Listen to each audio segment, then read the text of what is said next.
päätettiin tosiaan muuttaa takaisin Harjavaltaan. Ollaan molemmat täältä kotoisin.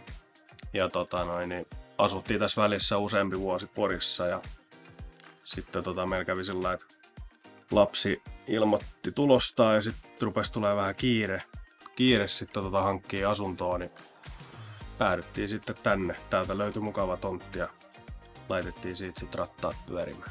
Kyllä se sitten loppupeleissä oli aika helppo päätös, kun todettiin, että täällä on meidän molempien sukulaisia ja ystäviä ja rauhallinen alue, niin haluttiin, että lapsi kasvaa vähän rauhallisemmassa ympäristössä.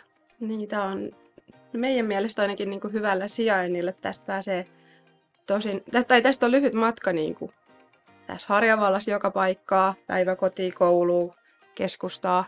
Mutta sitten tästä pääsee myös tosi nopeasti isolle tielle. Joo, tässä ollaan töihin päin menossa. Tää on hyvin simppeli ajella täältä Harjavallasta pois tuonne Poriin päin. Parikymmentä minuuttia tuosta kotipihasta kun lähtee, niin ollaan sitten jo Mikkolan kohdalla. No, mä käyn itse terveyspankissa, olen käynyt ryhmäliikunnassa ja hierontapalveluissa. Sitten elokuvateatterissa käydään. Uimahalli tietysti, uimaliikuntahalli. Ja tietysti kirjastossa. Ja... No me ulkoillaan kyllä tosi paljon. Tässä on tosiaan nämä kuntoportaat, mitkä valmistu kans tässä näin hetki takaperin. Tässä on tullut itse käytyä useamman kerran reenailemassa.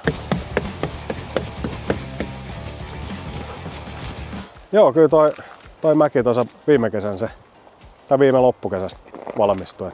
Aika hyvä puuhaporukka tossakin on. Leikkipuistot on kovassa käytössä. Hiitteharjulla käydään metsässä, luontopoluilla. Joo, kyllä se tuntuu, että se ihan oikea päätös oli tänne muuttaa. Että tässä on muutama vuosi asuttu ja... Ei kaduta. Ei kaduta kyllä yhtään. Homma toimii hyvin.